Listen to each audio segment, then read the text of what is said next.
깨어있는 서울 시민을 위한 정직하고 알찬 프로그램 11월 30일, 11월 마지막 날이죠. 목요일 정봉주 품격시대 시작합니다. 자, 첫 번째 주제, 국정원 18년 만에 이름 바꾼다. 또 여기서도 18년이네요. 참 특이해. 자, 함께 하실 두 분 소개하겠습니다. 허성무 전 청와대 비서관 자리하셨습니다. 예, 안녕하세요. 예. 그리고 백성문 변호사 자리하셨습니다. 네, 안녕하세요. 예. 지금 그 이름 바꾼다 이게 지금 핵심이 아니죠?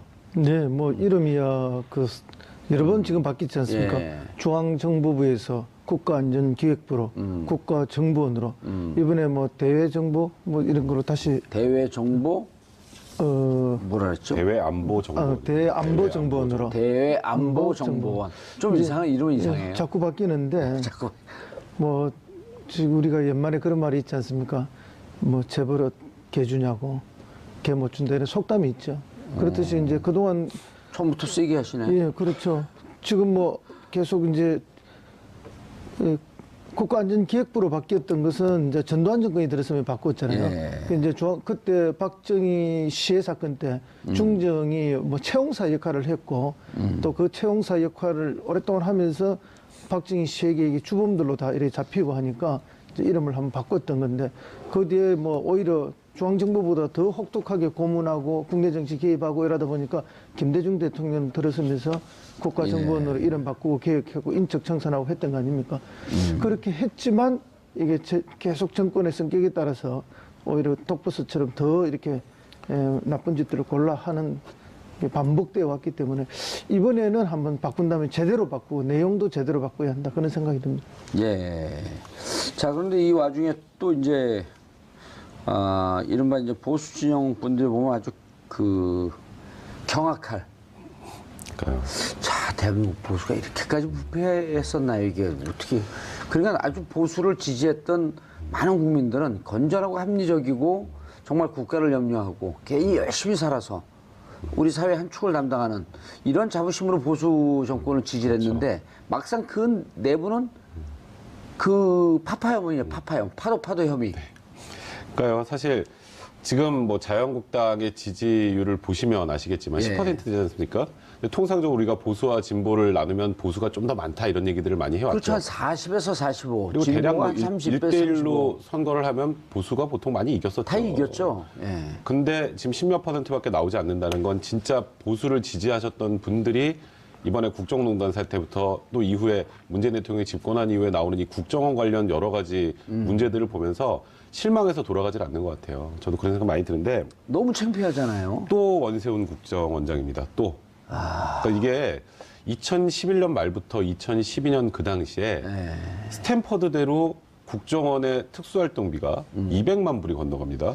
근데 그것도 국정원에서 바로 보내면 문제가 될 거라고 생각했나 봐요. 아무래도 혹시 나중에 문제가 될까 봐 국가안보전략연구원을 한번 거쳐서 세탁을 하고. 세탁을 해서 이제 스탠포드 대학으로 돈이 간 건데 원세훈 국정원장이 그 당시에 국정원장을 마치면 뭐 스탠포드 대학 뭐 객원연구원으로 간다 이런 얘기들이 좀 있었어요. 예. 그 당시에도 그래서 이게 좀 말들이 나왔는데 말들 그때는 나왔었죠, 그때도. 근데 그때는 이제 루머는 돌았는데 딱 구체적인 물증이 없었어요. 근데 이번에 이제 당시 국정원 기획조정실 직원을 이제 검찰에 조사하는 과정에서 이 얘기가 나왔고 얘기가 나온 걸 이제 검찰에서 첩보를 입수한 다음에 전격적으로 아까 말씀드렸던 국가안보전략연구원을 압수수색을 하고 또 좀 재밌는 건 원세훈 전 국정원장의 구치소 방을 압수수색을 합니다. 예. 그래서 거기서 이제 원세훈 전 국정원장의 개인 메모도 나오고 또 수사 대응 자료도 나오고 또 국가안보전략연구원에서 회계 관련 자료들까지 압수수색을 마친 상황에서 나온 내용들이라 뭐 이 부분도 역시 원세훈 국정원장이 피해갈 수 없는 그런 부분이 아닌가 싶네요. 이른바 이제 전문 용어로 빼박이. 그렇죠. 예. 그런데 이게 선거에 떨어지고 해외 잠깐 나가 있거나 그러진 않으셨었죠? 네, 이 국회의원 한 번이라도 했던 사람이 객원연구원은 많이 가거든요. 많이 가죠. 예. 뭐 일종의 이제 피난처, 도피처 같은 거죠. 그렇죠. 사실은 이제 선거에 낙선하고 나면은 뭐 이렇게 너무 힘들잖아요. 그리고 또 요구는 많고 그 요구에 부응하기 너무 어렵고 마음도 너무 괴롭고 재정도 바닥이나.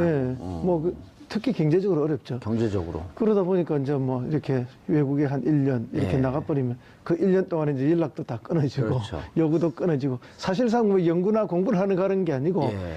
도피성이 많죠. 그래서 그런데 객원연구원이라고 하는 거는 특별히 교수 직함이 있는 것도 아니고 연구원으로서 지위가 있는 것도 아니고 연구실을 따로 주는 것도 아니거든요. 근데 뭐 이 객원연구원으로 가려고 200만 불을 보냈다? 납득이 안 가지 않나요? 이제 뭐 우리가 그 대학의 시스템을 정확하게 알 수가 없어서 뭐라 하기는 어렵지만은 아마 이제 개군 연구원도 뭐 이 종류가 좀 다를 거 아닙니까? 우리 국내도 보면은 초빙 교수가 있어도 초빙 교수마다 또 다 이렇게 경우의 수가 다르고 특임 교수도 경우의 수가 다르고 또 석자 교수도 다 경우의 수가 조금씩 다르거든요. 그러니까 이제 이런 경우에는 뭐 연구실이나 이런 걸 하나 주고 예. 또 사실상의 뭐 월급도 받는 걸로 20억을 미리 주고 일부를 되돌려 받는 걸로 뭐 충분한 그런 작전을 짰을 수가 있는 것이죠. 뭐 그냥 이름만 걸쳐놓고 그냥 이름만 걸치는 거에 20억을 보낸다? 그거는 뭐 납득하기 매우 어렵지 않습니까? 아니면 거기를 보내가 따로 빼서 돈을 유용을 따로 하는 방법을 택했든지 여러 가지 방법을 택했을 건데 사실은 달아놓고 맨날 놀러 다니는 거 아닙니까? 자기 개인적 볼일 보고 뭐 어떤 뭐 큰 뭐 토론회나 이런 거 있으면 얼굴이 한번 내밀고 뭐 그런 식인데 실제 뭐 대단한 연구를 하는 것도 아니고 그래서 이제 그 20억의 정체 과연 뭘까? 뭐 월급으로 일부 돌려받기 위한 작전이었나 아니면 따로 개인적으로 빼돌리기 위한 작전이었느냐 이제 수사를 통해서 나올 텐데 다만 걱정은 스탠포드 대학은 우린 국내에 있는 대학이 아니지 않습니까? 예. 미국에 있는데 과연 우리 검찰이 어떻게 수사를 제대로 할 수 있을지 하는 그 걱정이 앞섭니다. 아니 이제 그거는 외교부 통해 갖고 그리고 또 이제 스탠퍼드 대학을 뭐 압수수색할 필요 없잖아요. 이미 돈이 관계 확인이 됐으니까. 자 이게 예를 들어 국정원장 출신이면요. 네. 퇴임하고 난 다음에 아마 대한민국의 대학의 석좌 교수나 이런 거를 어플라이해도 오란 데가 여기저기 있을 거요. 그러니까 이게 상식적으로 좀 이해가 안 되는 게 사실 국정원장까지 지낸 분이 예. 객원연구원으로 해외로 간다라는 것 자체가 일단 품격이 안 맞는다는 얘기도 급이 안 맞아요, 그러니까 말 그대로 이제 급이 안 예. 맞는 상황이고 그러다 보니까 이게 다른 의도가 있는 게 아니냐는 얘기가 나오는 거예요. 이게 지금 200만 불로 끝인지 또 뭐 샌프란시스코 주택 살려고 80만 불을 또 유용했다는 얘기도 지금 있어요. 근데 그거는 요거 값도 별개로. 네, 그렇죠. 그러니까 검찰이 200만 불이 끝이라고 생각하고 있는 것 같지가 않아요, 분위기가. 그러니까 원세훈 전 국정원장이 어쨌건 지금 현재 되돌아보면 국정원장 시절에 정말 위법한 행위들을 많이 했다는 게 지금 확인이 됐지 않습니까? 그렇죠. 그러니까 지금 아직도 구치소에 있는 상황이고 계속 지금 이게 혐의들이 하나씩 더 추가되는 상황이다 보니 나중에 정권이 바뀌면 나한테 무언가 화살이 날라올 가능성이 있다는 생각을 하지 않았을까? 미리 알고 네, 도피하기 그래서 위해서. 사실 퇴임식 하자마자 바로 가려고 했는데 이제 작전이 실패합니다. 그 당시에 이제 뇌물 관련해서 출국 금지가 걸려버려요. 그 출국 금지가 없었으면 걸리지 않은 상황이었으면 원세훈 전 국정원장은 아마 미국에 가서 지금도 돌아오지 않은 뭐 그런 상황이 연출되지 않았을까? 그러니까 그러다 보니까 이 스탠퍼드 지금 말씀하셨던 객원연구원이 무언가 특별하게 가서 하는 것도 없이 이름만 걸어놓는 자리인데 굳이 미국까지 가려고 했고 뭐 지금 또 주택을 구입하려는 그런 정황들도 나왔다면 그거는 객원연구원으로 가서 뭔가 연구를 하려고 하는 게 아니라 말 그대로 우리나라를 떠야 되는 사정이 있었기 때문이 아니었을까 이렇게 추정을 할 수 있는 겁니다. 그런데요, 이게 이제 뭐 어쨌든 국가정보원장, 대한민국의 최고 정보수장 아닙니까? 대한민국의 안보와 관련된 비밀을 가장 많이 알고 있는 사람입니다.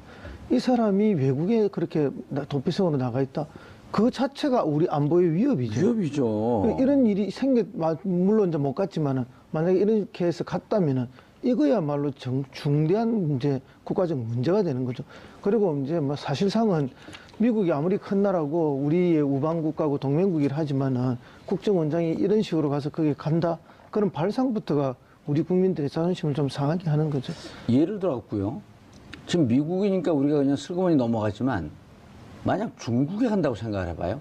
중국으로 도피했다. 그럼 이렇게 생각할 거예요. 사람들이 자연스럽게. 우리의 정보가 중국으로 다 빠져나가는 거 아니야? 미국이 한미동맹 국가이기 때문에 뭐 저 정도야 다 공유하고 있을 터인데 근데 그거를 그렇게 믿고 넘어갈 문제 아니라 한 번만 뒤집어 보면 어마어마한 정보를 그렇습니다. 국가 최고의 정보를 갖고 있는 사람이 예를 들어 미국에 갖고 뭐 납치를 당하면 어떡합니까? 그런 문제가 있죠. 그리고 또 미국 정보가 아무리 우리 동맹국이라 하지만은 우리의 국익과 미국의 국익이 언제나 완벽하게 일치하는 일치하지 것은 않죠. 않죠. 예. 그런 면에서 보면 우리 국가정보원장이 미국에 가서 우리의 정보를 미국에 중대한 정보들을 흘리고 있다. 이건 우리 국에 아주 심각한 위협이 될 수도 있는 문제죠. 중국은 뭐 물론 중국도 지금 전략적 동반자 관계를 가지고 있습니다. 뭐 마찬가지 아니겠습니까? 어떠한 동맹국이라 하더라도 국가적 이익은 일치하지 않고 또 반할 때가 있는데 최고의 정보수장이 그렇게 간다. 그 발상 자체가 국가 안보를 위협하는 행위다. 매국적 행위라 이렇게 봐야죠. 자, 그러면 백 변호사님. 네. 지금 이제 원 전장이 미국의 집까지 사놓고 국정원 특활비로 노후 준비했다는 이제 뭐 이런 그 합리적 추론들이 나오기 시작을 하는 건데, 그리고 검찰이 방금 말씀하신 85만 불에 대해서 좀 조사를 해봐야 되겠다. 그런 이제 이것과 관련돼서 그 미확인 정보인데 네. 이쪽을 이제 추적하는 기자들의 얘기를 들어보면 원세훈 원장이 미국 그 원장 시절에 미국 갔다 캐나다로 이렇게 뻔질나게 갔다는 겁니다.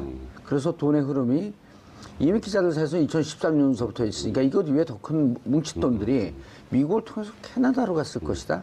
그 지금 검찰이 이것이 MB로 흘러가려고 그랬던 것은 아닌가 하는, 이것도 지금 그 혐의를 열어놓고 추적을 하고 있는 거 아니에요? 그건 당연하죠. 지금 여러 가지 열어놓은 가능성을 가지고 수사하는데, 제가 아까 초기에 좀 말씀드렸던 것처럼 200만 불이 끝이 아니다라고 보고 있어요. 일단 검찰은. 그러니까 이게 다가 아니다. 근데 조금 전에 말씀하셨던 것처럼 그런 여러 가지 루머라고 해야 될까요? 아직까지는 확인되지 않은 정보지만, 뭐 원세훈 전 국정원장이 미국과 캐나다를 자주 거쳤고, 그때 국회 특활비를 가지고 가서 무언가 쉽게 말하면 돈의 저수지를 캐나다에 만들어 놓은 게 아니냐, 이런 얘기들이 나오고 있는데, 그거는 지금 국정원 관련된 내용들이 지금 조사를 하면서 계속 지금 파도 끝도 없이 나오고 있지 않습니까? 특수활동비 문제가. 그런 게 만약에 사실이라면 어느 정도 내부의 자료는 분명히 있을 거고요. 그렇죠. 근데 지금 뭐 사실 그 자료에 근거해서 지금 사실 지금 박근혜 정권 시절에 그 국정원 특수활동비가 상납된 것도 지금 확인이 된 거고, 예. 이번에 지금 원세훈 전 국정원장의 이 소위 말한 200만 불 저기 대학에 보낸 것도 확인이 된 거 아니겠습니까? 자료를 통해서. 그런 자료들이 있다면 사실 이런 부분들은 잘못된 관행, 이걸 넘어서서 범죄 행위이기 때문에 범죄행위죠. 이거는 정확하게 확인을 해서 없애야 지금 국정원이 받고 있는 대부분의 이제 국민들이 바라보고 있는 이 국정원의 지금 사실 그 위치가 엄청나게 추락한 상황 아니겠습니까? 네. 국정원이 뭐 하는 데냐라는 얘기가 나올 정도 상황이고, 그러다 보니 국정원 개혁 얘기가 나오는데, 사실 제일 중요한 건 국정원에서 이렇게 잘못된 부분을 확실하게 덜어내고, 그 덜어낸 가운데서 새 출발을 해야지, 뭐 이름 좀 바꾸고, 뭐 내용 좀 바꾼다고, 뭐 그게 수박에 줄 근다고 호박에 줄 근다고 수박 됩니까? 예. 그러니까 이런 부분들을 확실하게 이번 기회에, 그러니까 말 그대로 범죄 행위는 완전하게 도려내는 그런 작업들은 반드시 진행돼야 될 것 같습니다. 그러니까 이제 국정원장 개인의 범죄 행위뿐만 아니라 국정원 전체가 거기에 따라갔던 범죄 행위가 어마어마하게 있을 거라고 우리가 예측했고 지금 드러나고 있지 않습니까? 그러다 보니까 2013년 당시에 댓글 수사 관련해서 국정원 내에 서천후 2차장을 중심으로 하는 대형 TF팀이 있었는데, 그 대형 TF팀에서 이제는 원세훈 전 국정원장을 희생양으로 삼아야겠다. 속죄양으로 삼아야 되겠다. 그래서 내부 문건에 지금 최근에 그게 발견됐다는 거 아닙니까? 그렇게 해서 이 사람의 개인 비리를 오히려 검찰에 제공을 하고, 그렇게 해서 그런 형식으로 해서 그렇게 해서 정리해버리고 국정원은 조직 보호를 하고 이래가는 그 이제 안까지 나왔다는데, 이제 검찰 측에 그런 제안을 하니까 검찰 측에서는 공식적인 개통을 통해서 제안 들어온 거 아니기 때문에 거절했다는 거 아니에요. 이제 그런 이야기가 나올 정도니까, 그러면 서천호 국정원 당시 2차장 지금 구속돼 있지 않습니까? 이런 사람들은 그 밑에 방금 아까 그 자금의 저수지 이야기했는데, 어마어마한 비리의 저수지를 스스로가 다 잘 알고 있다는 거죠. 그래서 조직 보호를 위해서 오히려 원세훈을 개인 비리로 날리려고 했던 그런 기회까지 있었다는 거 보니까 엄청난 내용이 더 숨어 있을 거라고 봅니다. 범죄를 한 거죠, 범죄를. 그 빅딜이 돼도 범죄 아닌가, 이거는? 그렇죠. 그거야말로 그것도 증거 역시도 은닉. 직권남용이 될 직권남용, 거고요. 예. 거기다가 이제 그런 관련된 증거들, 타인의 범죄 증거를 이제 은닉하는 은닉하면 거죠. 그럼 이제 증거은닉죄도 해당할 수 있는 상황이 되고요. 그러니까 지금 사실 국정원이 실망스러운 건, 사실 제가 기억하기에 한 몇 달 전부터 거의 매일 일면에 국정원 얘기가 나올 정도의 상황이 연출되다 보니까, 사실 국정원이라는 조직도 굉장히 우리나라에서 중요한 조직이죠. 중요하죠. 어쨌건 남북 분단 상황 하에서 국정원의 역할도 굉장히 중요한데, 문제는 엉뚱한 짓을 하더라고. 정작 중요한 본연의 임무를 제대로 하지 못했던 내용들까지 지금 나오고 있기 때문에, 사실 이제는 국정원이 정말 반드시 있어야 되는, 본인들의 조직이 있어야 되는 이유를 몸소 국민들한테 보여주지 않으면 계속되는 신뢰를 잃는 건 어쩔 수 없는 지금 구조 아닌가라는 지금 안타까움이 듭니다. 일단 이 200만 불이 국정원 활동비였는데 개인적으로 빼냈다. 그리고 지금 그 스탠포드 대학에 들어가서 그 하나의 계좌에 잠자고 있다. 잠자고 있다 봅니다. 자, 그럼 이것이 국고 손실죄에 또 해당하는 거 아닌가요? 그러니까 이건 전형적인 국고손실죄죠.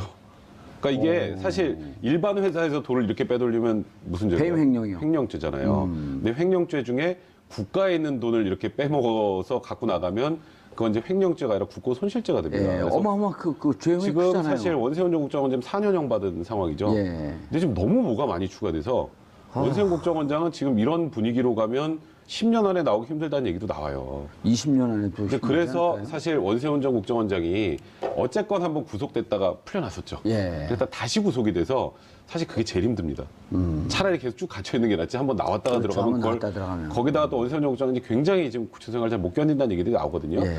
근데 사실 뭐 이명박 전 대통령의 수사의 과정을 보면 딱 원세훈 전 국정원장을 통한 국정원 관련해서 MB 쪽까지 올라가는 거 하나, 그다음에 김관진 국방부 장관을 통해서 올라가는 거 하나, 이 두 가지인데. 김관진과 김태호로 거쳐서. 네, 그러니까 김관진 전 장관 같은 경우는 어쨌건 무언가 이명박 전 대통령에게 보고하고 지시받았다는 내용들에 대한 언급은 했어요. 구체적으로 하지 않았기 때문에 이명박 전 대통령은 아직 뭐 소환을 하거나 조사하지 못하는 건데 원세훈 전 국정원장이 이런 방식으로 계속 본인의 죄가 늘어나면서 처벌이 점점 중해질 거라는 걸 본인이 알게 되면 입을 열 가능성도 있다라는 생각이 들어요. 그러니까 원세훈 전 국정원장의 입이 결국 이 수사가 이명박 전 대통령에 갈 수 있느냐 없느냐를 가르는 가장 중요한 그런 요소가 될 것 같습니다. 야, 국정원 돈 이게 200만 불, 22억이요. 22억에서 23억. 눈먼 돈으로 이렇게 썼던 거 아니에요? 그럼 이거 하나를 보면 열을 할 수 있다고. 특활비 한 4,500억 정도로 그냥. 어디 썼는지 잘 모르죠. 뭐 워낙 공작을 많이 해서. 근데 뭐 사실은 그동안 뭐 간첩 조작 사건이나 이런 것도 많이 예, 있어요. 그런 그런 것도 조작을 알겠습니다. 하려면 예. 얼마나 돈이 들겠습니까? 이제 진짜 우리 국가 안보를 위해서 쓰라는 특활비가 국가 안보를 위해서 쓴 게 아니고 뭐 정권 안보를 위해서 간첩을 잡는 게 아니라 멀쩡한 시민을 간첩으로 조작하는 데 쓰이거나 이런 식으로 쓰였다는 게 정말 안타까운 거고요. 이건 사실은 원세훈 개인의 노후 대책비로 빠진 건지 도피 자금으로 빠진 건지 아니면은 원세훈을 통해서 뭐 이명박 대통령으로 가려고 하는 가기 위한 뭐 개통에 있었던 건지 우리가 지금 현재로는 무엇을 알 수는 없지만 꼭 밝혀지지 않겠나 예. 보는데 그 어떤 경우라도 용서할 수 없는 중대 범죄죠. 그렇죠. 자, 국회에서는 넘어가기 전에 요 얘기를 조금 더 해봐야겠는데 이 정도면은 이제 어쨌든 뭐 언론에서 다른 언론에서도 다룬 건데 조금 이제 더 들어가 보죠. 그러면은 검찰이 이제 지금 마지막으로 이 국정농단에서 최종적으로 타겟을 그 목표, 그러니까 최종 목표점이라고 이것을 뭐 정해놓고 가는 건 아니지만 그래도 박근혜 국정농단의 시작과 끝은 우병우란 말이에요. 네, 그렇죠. 자, 우병우에 대해서는 지금 이제 계속 그 16시간 조사가 끝났으니까 그러면 MB 시절의 국정농단 혹은 MB 시절의 불법 요소에 대해서는 결국은 정점에 그 이명박 전 대통령이 있다. 이렇게 판단을 하고 있을 거 아니에요. 그렇죠. 지금 일단 김관진 전 장관의 진술도 있었고, 예. 근데 이제 다만 전직 대통령을 또 검찰의 포토라인 앞에 세운다거나 아니면 뭐 현장에 가서 좀 조사를 한다라거나 이제 수사 대상에 대해서 입건이 된다라고 하면 그건 엄청나게 일단 뭐 또 보수층에서도 또 반발을 할 수도 있는 부분이기 때문에 정말 딱 떨어지는 것을 찾고 있는 것 같아요. 완벽한 쉽게 증거. 말해서 네. 빼도 박도 못하는 예. 무언가를 찾고 있는데 그러다 보니까 이제 가장 중요한 게 결국 원세훈 전 국정원장의 입이 아니겠느냐.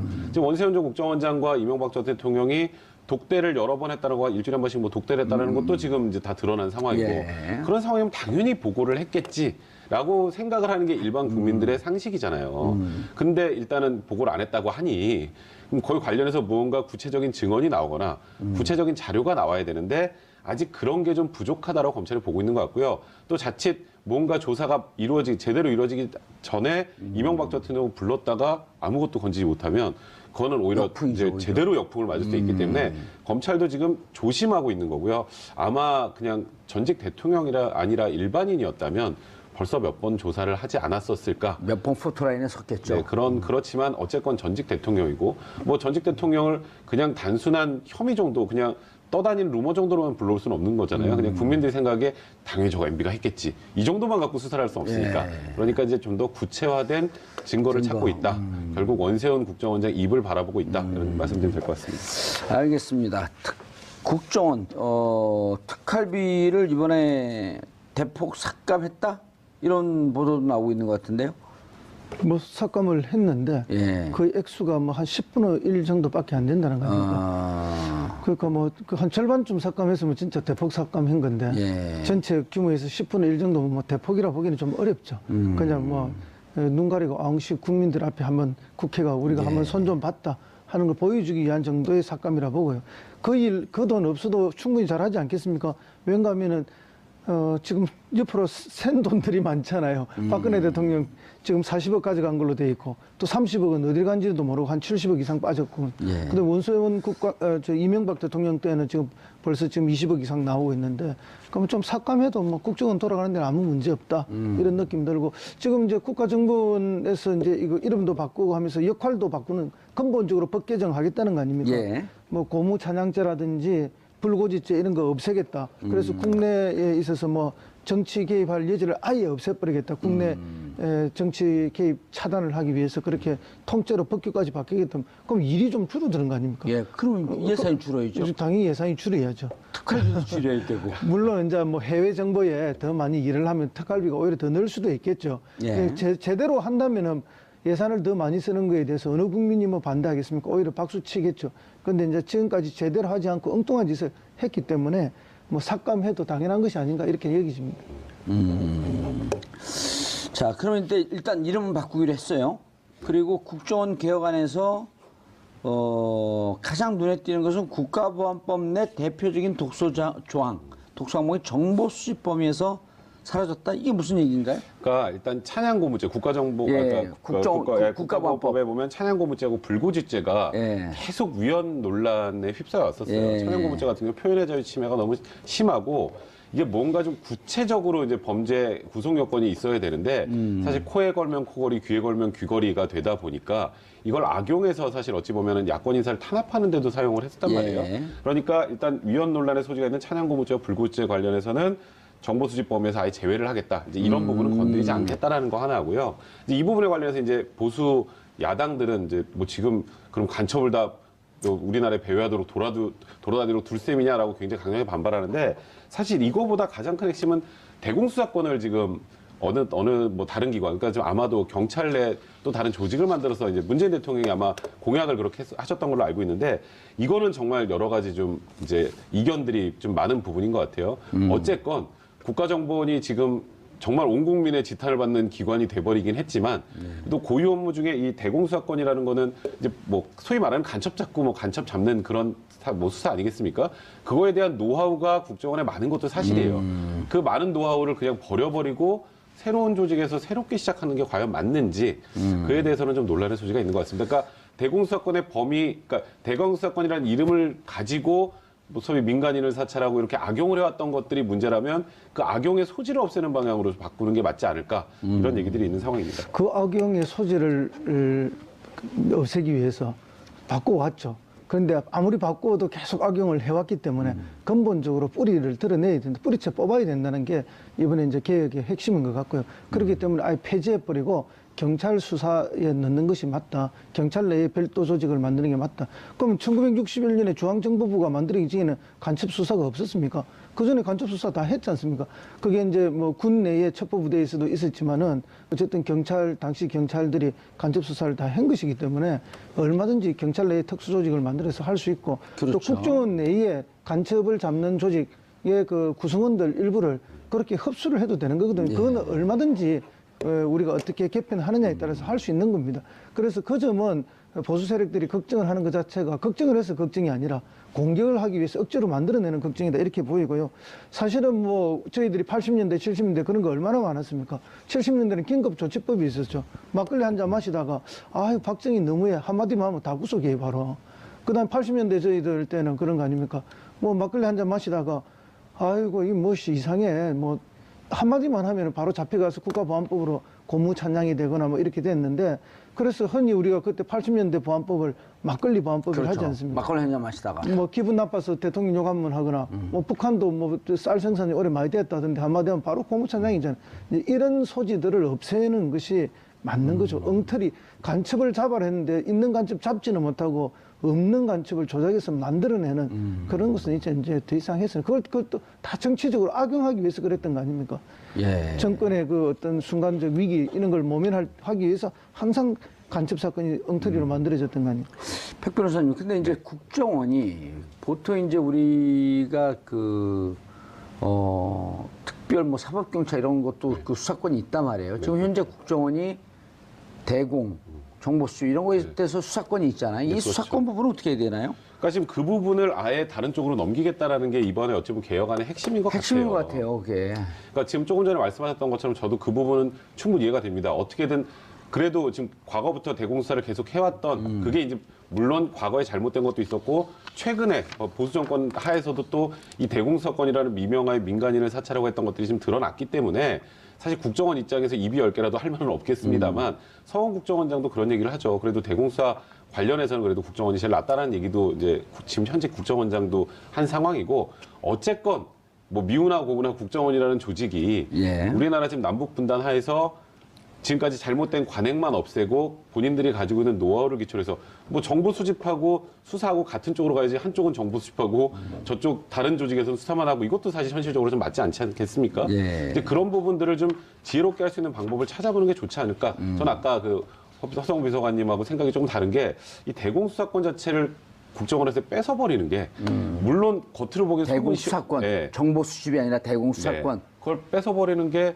이제 국민들이 많은 국민들이 속 시원할 수는 있을 것 같으나 그래도 여기 국정원에 가지고 있는 노하우 자체를 아예 없애버리고 새로운 조직을 만들어서 다시 처음부터 시작해야 되는 상황이 과연 옳은지 그러니까 이거는 보수와 진보를 저도 떠나서 드리는 말씀인데요. 그런 부분에 대해서는 좀 우려가 되는 부분이 사실입니다. 그러니까 지금은 이제 정부에서 새 조직을 만든다는 거 아닙니까? 경찰 내에. 그럼 새 조직의 구성을 만들어야 될 거 아닙니까? 그럼 기존 경찰 내에서 대공의 업무에 뛰어난 사람도 모으겠지만은 결국 국정원에서 지금까지 대공 업무를 했던 전문가들을 그 조직에 새로 사람만 이관되는 그런 경우의 수도 나올 수 있거든요.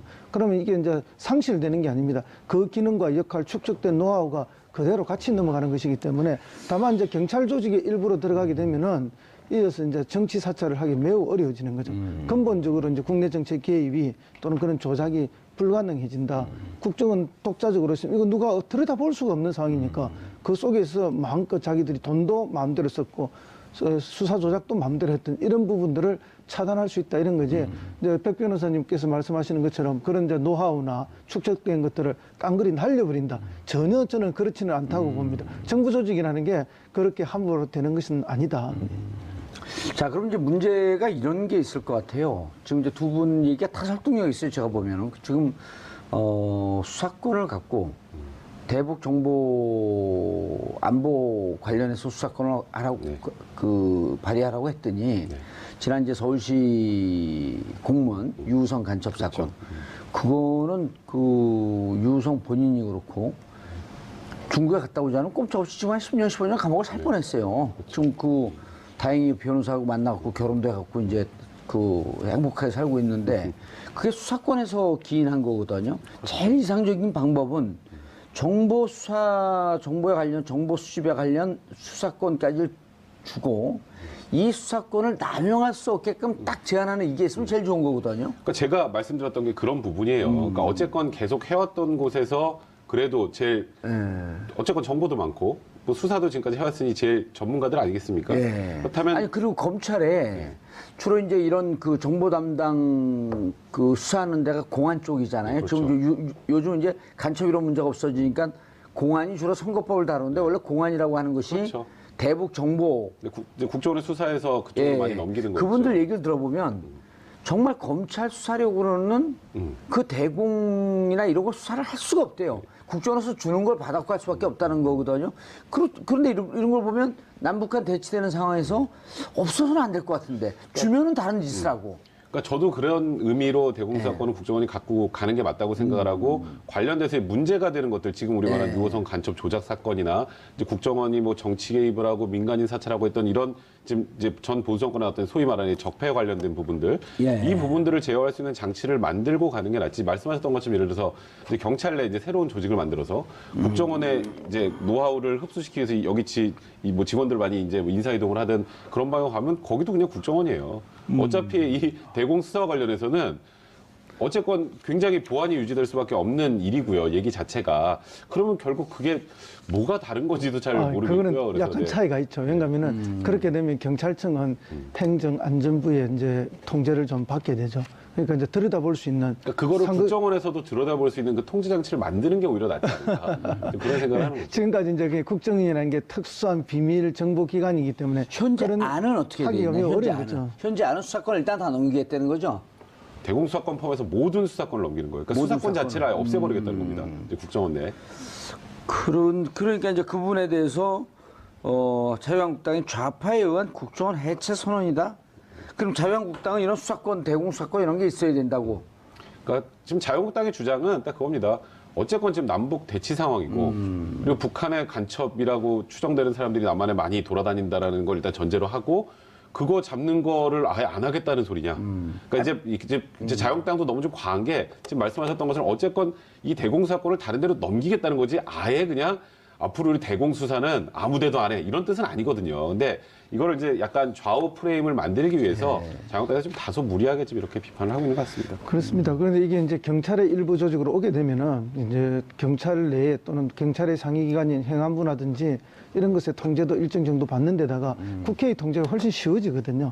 이제 그런데 지금 그것을 국정원의 뭐 정보기관의 비밀 조직 속에 들어있게 되면 지금까지도 그 국회나 이런 곳에 통제가 안 됐듯이 계속 그런 문민 통제가 안 된다는 데 문제가 있습니다. 그러니까 이 개혁의 핵심은 어떤 통제력을 발휘할 수 있느냐, 들여다볼 수 있느냐 어느 정도는 이제 그런 거죠. 정상적이고 합법적인 활동은 열심히 하도록 격려하고 그렇죠. 부정적인 활동이 있으면 그것을 견제할 수 있는. 그럼 어쨌든 이제 수사권을 넘긴다고 그랬으니까 그럼 넘기면 이제 대안은 이렇게 돼야 되겠네. 넘긴 수사권과 국정원의 정보팀들과 얼만큼 긴밀하게 이게 협조가 이루어질 것이냐. 근데 그게 이제 쉽지 않을 것 같다는 거예요. 저는 개인적으로 생각할 맞아요. 때. 쉽지 않아요. 이게 같은 조직에서 정보와 수사가 같이 이루어지면은 제일 이상적이죠. 이렇게 잘만 되면. 근데 지금 워낙 이상한 모습을 국정원이 많이 보여주다 보니까 지금 이런 얘기까지 나오고 있는 상황인데 좀 그렇습니다. 이번에 그 국정원 관련해서 적폐청산 TF를 통해서 굉장히 많은 국정원의 잘못된 소위 그릇된 관행들이 이제 하나둘씩 다 이제 수면 위로 올라오고 그리고 그에 관련됐던 사람들이 이제 전원 지금 처벌을 받아야 되는 그런 상황이 된다면 지금 이제 국정원 내에서도 우리가 뭔가 불법적인 일을 하면 이렇게 제대로 처벌받을 수 있구나라는 거는 충분히 지금 보여주고 있는 것 같아요. 그렇다면 이런 방식으로 진행을 하는 게 맞지 굳이 이 국정원이라는 그 기관 자체를 이렇게 소위 이렇게 좀 잘라내서 딴 데로 넘기고 할 작업까지 해야 될 필요가 있을까? 저는 그냥 그렇게 생각합니다. 어쨌든 국민들이 지금 너무 그러니까 이게 굉장히 불안해하니까 혼란스러워요, 사실 이 부분은. 너무 불안해하니까 일단 불신하고 그 수사권 이런 거 일단 하고 나중에 그러다가 국정원이 좀 정상적으로 자리 잡으면 그때 다시 수사권 필요하면 가져오면 되는 거 아닌가요? 아니요. 근데 이제 수사권이 경찰로 넘어가게 되면 그 수사만 하는 게 수사에는 반드시 정보를 같이 하게 돼 있습니다. 그래서 제공 정보를 협조할 같이 수밖에 하게 돼 없다. 있기 때문에 이제 우리 백 변호사님 걱정하시는 건 뭐 당연한 걱정이시고 누군들 우리 국민이라면 그런 거에 대한 걱정이 없을 수가 없는데요. 근데 지금 보수 정당에서 지나치게 그런 걱정을 키우고 있고 또 과장하고 있다는 생각도 들고요. 그 경찰의 특수 조직으로 들어가면 그 내에서 수사와 정보가 다시 대공 정보는 그 내부에서 다 되고 경찰 정보는 또 얼마나 어마어마합니까? 사실은 정보 국정원의 정보 분석이라는 것이 대개 경찰 정보에 의존하는 게 더 많습니다. 사실은. 왜냐하면 경찰 정보는 숫자가 훨씬 많거든요. 정보과 정보원들이. 그렇기 때문에 국정원에서 생산되는 거는 대개 이제 경찰 정보를 받아서 그것을 좀 과학적으로 더 분석하는 분석력이 뛰어나다 이런 이야기를 흔히 많이 합니다. 그렇기 때문에 저는 뭐 오늘 이 방송을 듣는 우리 서울 시민이나 국민들께서도 그 부분은 전혀 걱정하실 게 없다. 경찰로 넣으면 경찰의 독자적 정보도 있지만 또 수사권이 가면 그 수사권 내에서도 그 대공 정보가 또 활성화되게 되어 있습니다. 그렇기 때문에 걱정하지 마시라. 청와대 있을 때 어디 있었죠? 저는 민원제도 혁신 비서관이었습니다. 정보를 다루진 않았었네. 다루지는 않지만 뭐 이렇게 이제 경찰 정보가 어떻게 돌아가고 국정원 정보가 어떻게 하는 그 정도는 뭐 어느 정도는 알 수가 있죠. 그렇죠. 그리고 그러니까 이제 일단 지금 상황에서는 국정원의 힘을 빼는 게 좀 중요한 것 같아요. 그렇습니다. 힘을 빼는데 빼는 부분이 어딘지가 정확하게 타겟이 돼 있는 것이고 또 동시에 힘을 또 실어줘야 되지 않습니까? 그것은 이제 해외 정보에 대한 힘을 실어줘야 되고 특히 우리 경제 안보에 대한 지금 우리 뭐 온갖 경제 과학 기술들이 중국으로 다 빼가고 있고 인력도 대거 유출되고 있지 않습니까? 반도체 직원들도 지금 다 가고 있습니다. 그리고 가장 중요한 또 이 축구 감독들. 그 중국으로 다 넘어가요. 그냥 갑니까? 가면서 돈을 많이 주니까 가면서 그렇죠. 모든 기술 지식 다 들고 가는 거죠. 그래서 이제 이런 부분에 대해서 결정적인 것들을 관리하고 통제하는 역할에 국정원이 가장 앞서야 되고 그런 역할에 특활비는 더 줘도 되죠 지금. 그런데 이번에 개혁안에 이제 보면 국정원의 권한을 제한하는 조항만 있는 것 같았는데 네. 국정원 직원에 대한 수사가 이제 뭐 검찰이든 혹은 공수처가 돼서 이제 고위직급 국정원 내에서 이 수사가 직무상 기밀 누설의 우려가 있을 때 네. 우리 직원 수사해. 나쁜 짓을 했는데 딱 국정원장이 보기에 이러다 보면 우리가 좀 문제가 될 것 같아. 원장의 요청이 있으면 수사 중지를 이게 참 저는 이 규정을 왜 만들었는지 이해는 돼요. 왜냐하면 국정원이라는 데가 굉장히 많은 정보를 다루는 곳이기 때문에 이게 뭐 외관상 위법행위로 보일지 모르겠지만 굉장히 중요한 정보 자산인 경우도 있잖아요. 그렇죠. 그런 경우에 이제 국정원장이 이 부분에 대한 수사는 좀 중단해 달라. 이거는 뭐 국익하고 안보와 관련된 부분이다라는 취지로 이제 수사를 중단을 요청할 수 있다는 조항이 들어가는 건 이해는 되는데 이제 이것도 악용이 되면 예를 들어서 이 국정원 직원이 국정원장의 어찌 보면 비위 사실하고도 연결되는 범죄에 연관됐을 때, 네. 이거 내 거 까지겠는데? 뭐 수사 좀 하지 마세요.라고 할 수도 있기 때문에, 그러니까 이게 이 조항을 둔 이유는 이해가 되나, 이 조항 역시 좀 악용될 소지가 있다 보니까 이걸 또 독소 조항이라고 하는 그런 좀 움직임도 좀 있는 건 사실입니다. 예. 이게 참 어려워요. 그러니까 국정원의 지위. 그러니까 국정원이 애당초 자기 그 설립 취지대로 했으면 되는데 지난 9년 동안 국정원이 제 역할을 안 했기 때문에 자꾸만 이런 문제가 생기는 거 아니에요? 그러니까 9년 동안 지금 우리 국민들이 두 눈을 목도로 하고 있는 게 몇 개월째 국정원이 맨날 일면 톱을 달리고 있는 그것도 국정원이 잘한 건 하나도 안 나오고 뭐 국정원장이 뭐 돈을 청와대 상납했네, 국정원장이 뭐 자기 해외에다 돈을 빼돌렸네, 속죄한 카드가 속죄한 되었네. 카드가 됐네, 뭐 거기다 국정원에 관련된 사람들 지금 얼마나 많이 구속됐습니까? 맞아요. 근데 그러다 보니까 국민들의 실망이 극에 달했고 이거 변하지 않으면 이제 안 돼 하다 보니까 여기까지 온 건데 사실 지금 국정원에서 진짜 열심히 일을 해왔던 또 지금 그냥 묵묵하게 자기를 해왔던 국정원 직원들 입장에서는 또 굉장히 사기가 떨어질 만한 상황이 또 연출되는 게 아닌가 그런 걱정도 좀 됩니다. 사실. 이번 개정안에 남긴 국정원 정보 수집 범위를 보면은 국외 및 북한 정보, 방첩 대테러 국제 범죄 조직, 방위산업 경제안보 침해. 이런 것들을 해야 되는 거 아니에요? 굳이 뭐 이 범위를 이렇게 정해놓을 필요가 있나? 이렇게 이제 범위를 정하는 거는 또 이거 왜 해서는 안 된다는 걸 분명히 하는 거죠. 그렇죠. 예. 그거 이제 그러기 위해서는 범위를 명확하게 해주는 게 필요하죠. 그렇게 안 해놓으면 막연하게 전체 범위가 되면은 이제 나중에 어떤 위법한 행위를 했을 때 이게 처벌하기가 매우 어려워지는 게 있죠. 그렇기 때문에 이제 직무 범위를 명확하게 선을 꺼주는 거는 좀 더 필요한 시점이 됐다 이렇게 보고요. 예. 어쨌든 우리 백 변호사 늘 수염이 멋있는데요. 중앙정보부에 가면 수염을 강제로 빼는 경우가 있었습니다. 그게 이제 예전에 예, 코털 뽑을 때가 제일 아파요. 김성곤 씨 저기 쌍용 회장님. 예. 그래 이제 그 사인방들 반란 일으켰을 때 고문하고 코털 뽑고 이렇게 했는데 그게 이제 중앙정보부가 맨 처음에 설립될 때는 방금 우리가 계속 이야기했듯이 대공 업무를 위해서 주로 설립한 거 아닙니까? 예. 근데 실제 역할은 그것보다는 주로 정치 보복이나 정치 공작을 해왔던 거예요. 알겠습니다. 거기에 뭐 그 하나도 변하지 않고 그대로 지금 있었던 거 아닙니까? 지난 9년간. 알겠습니다. 정말 국정원이 날마다 이제 일면 톱을 장식하는데 좀 좋은 의미로 일면 톱을 좀 장식해야 될 필요가 있고 어쨌든 원세훈 원장에 대한 수사는 조금 더 타이트하게 진행되고 그것이 곧 MB로 갈 개연성이 조금 더 넓어졌다. 그렇죠. 어쨌건 원세훈 전 국장의 새로운 비위 사실들이 계속 나오고 있기 때문에 개인 비위고 다. 이제 근데 이게 단순하게 본인 개인의 비위일까 아니면 윗선에 무슨 무언가 명령이나 요구가 있었던 것인가 이런 부분에 대해서는 끝까지 수사를 해서 밝혀내야죠. 알겠습니다. 그리고 국정원이 자체 개혁안을 내놨기 때문에 정말 국가의 안보 정보를 위해서 좀 활동하는 그러한 기관으로 거듭나기를 바라겠습니다. 정봉주 품격시대에서는 여러분의 소중한 의견 받습니다. 정봉주 품격시대 두 번째 주제 들어가겠습니다. 매주 목요일마다 TBS 의뢰로 여론조사 전문기관 리얼미터가 국정 지지율 주요 현안에 대한 여론 동향을 알려주는 시간을 마련합니다. 함께 하실 두 분입니다. 이택수 리얼미터 대표 자리하셨습니다. 안녕하세요. 지금 이제 정치의 시즌이 오니까 네.